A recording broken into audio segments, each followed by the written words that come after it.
Good evening, everyone, and thanks for joining us tonight. I'm Sophie Erber. And I'm Tim SEAMAN. A Sioux City man who attempted a child abduction back in March of last year has been sentenced to more than 14 years in federal prison. It's our top story right now at 6. The details. 24-year-old Michael Marshall Limoges pleading guilty to 1 count of kidnapping. This in connection to an incident in Sioux City. During that incident, police say that Marshall Limoges followed a 14-year-old girl and her brother in his car after they left a gas station on Morningside Avenue. Now, he eventually pushed that girl into his car, but she was later able to escape. A neighbor who heard the girl's screams eventually took those children and then called police. Marshall Limoges will remain under court supervision for 3 years following his prison sentence. Meanwhile, police in Storm Lake are asking for your help finding a suspect involved in a string of vandalism incidents this week. Police allege over the past 3 days alone, vandals struck 8 times. They say that someone used a BB gun to shoot out the windows of cars, small businesses, schools, even churches. Damages totaling several $1,000. Anyone with information should call Storm Lake Police. The number is there on your screen, 732-8010. A cash reward is also being offered for any information leading to an arrest as well as a conviction. The latest COVID report from the Sioux City Community School District includes 10 positive COVID-19 cases from this past week. Those cases involve 4 students and a half-dozen staff members. One multi-grade classroom at North Middle School was placed on emergency response virtual learning this week. The district has begun releasing absentee data for students as well as staff. And we have a link on our website right now. If you'd like to take a look at the information, you'll find it at SIOUXLandProud.com. With the Sioux City Community Schools set to begin a hybrid learning plan after winter break, district officials tonight have a new program to ensure kids have enough to eat when they're not physically at school. Parents and guardians have until December 23rd to apply for a new meal program that will allow the kids to bring food home from school for days they're not attending those in-person classes. And we know that food insecurity is a real challenge in Siouxland, and we know that part of the role that we play is to provide nourishment to the students. And I'm very thankful to the team in our food service department for working this out. The application for it can be found on Sioux City Community School District's website. Let's take a look now at the latest COVID-19 numbers here in Siouxland. Woodbury County health officials reporting 62 new cases in the past day. The county now approaching the 11,700 total case mark, along with 153 confirmed deaths total.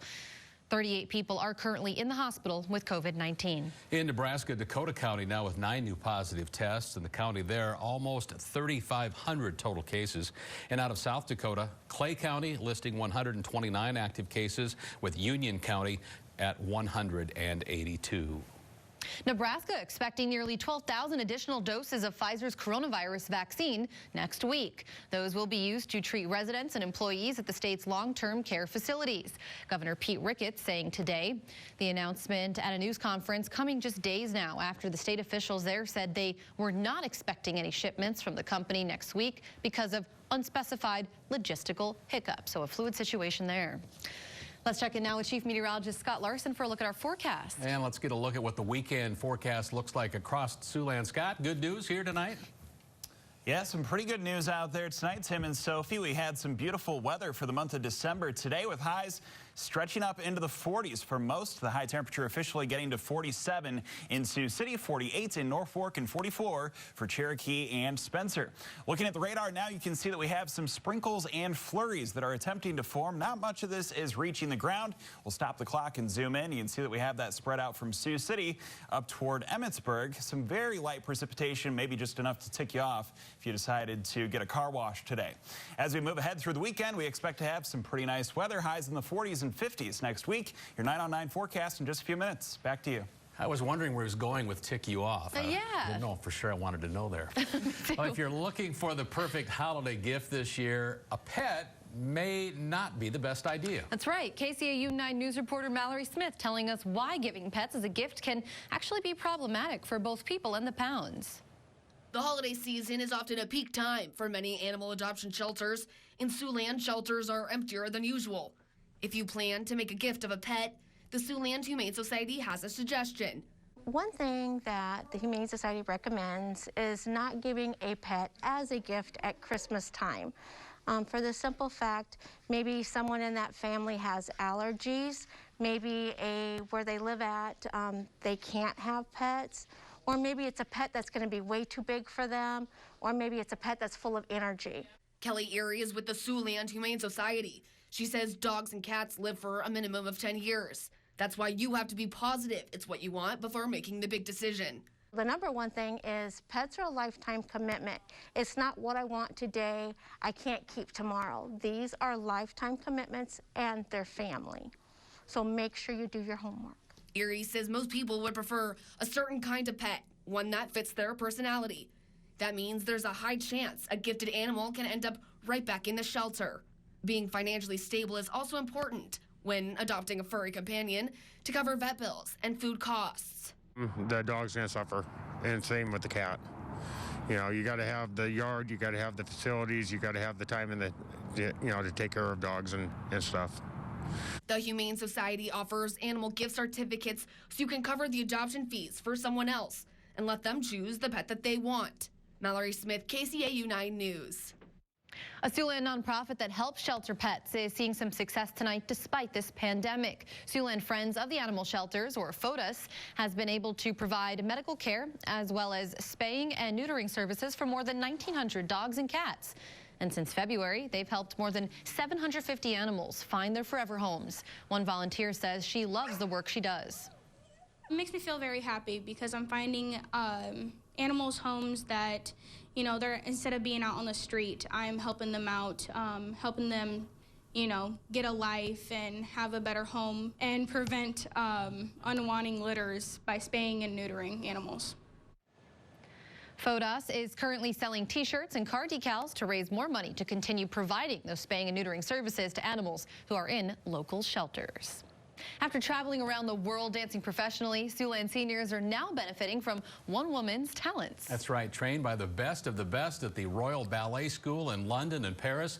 91-year-old Bridget Agropoulos teaches jazz exercise at the SIOUXLAND Center for Active Generations. As KCAU 9 News reporter Marina Bach explains, this toe-tapping senior says she's created friendships and she never could have imagined them. I've made so many friends, and I've not had that chance during my life because I've always been traveling. And even if I stay for a season in, say, like in Denver or somewhere, you know, it's a season. And then I'm off again somewhere else. I'm pushed here and there and there.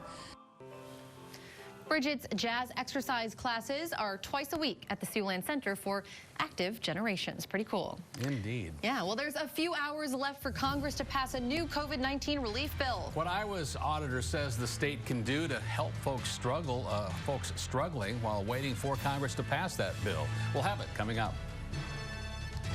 And the weather is expected to be pretty pleasant this weekend. A small chance of snow next week, and we'll chill things off for Christmas time. Much more in the 9 on 9 forecast. That's right after the break. You're watching KCAU 9 News with Tim Seaman, Sophie Erber, Chief Meteorologist Scott Larson, and Sports Director Jake Jones. This is KCAU 9 News at 6. In the month of December, especially as you start to approach the end of the month, 50 the high temperature on Tuesday, and mostly sunny skies still remain. We will start to bring in some changes as we get into the middle of next week with a chance of some snow, but at this point, forecast models are leaning toward the lighter side with that, basically just a dusting on Wednesday. You can see that we are going to have some colder conditions along the way, though, as we approach Christmas on Friday. Sunny skies, but highs only in the 20s and 30s, feeling more like wintertime. Tim and Sophie? I'm not complaining with these temperatures all over the place. We get a taste of warmth, a taste of winter. We knew winter would be here eventually. Oh, yeah. And here to stay as well. Right. Well, although the Electoral College has reaffirmed President-elect Joe Biden's win, some members of the House say those results are still not official. Why a newly elected SIOUXLAND congressman is calling for an investigation into the 2020 election, coming up next. Welcome back. Iowa Congressman-elect Randy Feenstra joining 26 other incoming Republican House members in calling for an investigation of fraudulent activities surrounding the 2020 presidential election. He signed a letter to House Speaker Nancy Pelosi requesting the probe. The Electoral College voting earlier this week and officially electing Joe Biden as president, but Feenstra and other Republicans say they will not acknowledge his victory until Congress counts the votes next month. Federal officials say there has been no official evidence of widespread voter fraud in last month's election. Iowa State Auditor Rob Sand says that the state is expected to end fiscal year 2021 with a surplus of more than $400 million. According to a state report, when you add in the state's cash reserve and economic emergency fund, that surplus is nearly $1.2 billion. Sand says that the state can spend all $587 million in the cash reserve fund if it wishes. They could use that money to help with small business relief grants, income assistance, and more, leaving hundreds of millions of dollars still in surplus.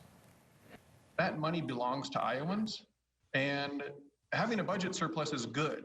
But at a certain point, you're just hoarding Iowans' money away from Iowans. Sand says he believes the governor should call a special legislative session and have lawmakers vote to approve funds to help businesses. Governor Reynolds has said that she does not plan to use the state's surplus for COVID-19 relief, since there is still money set aside for Iowa in the CARES Act. Amazon officially announcing its intentions to open a site in Sioux Falls, South Dakota in a news release this morning. The company expects the 640,000 square foot fulfillment center to launch in the year 2022, and that it will create 1,000 full-time jobs. Amazon says the minimum starting wage will be $15 an hour. Get packages a lot faster here in Sioux City. That's what I'm thinking. Well, the Iowa men's basketball team has a huge matchup tomorrow with #1 Gonzaga.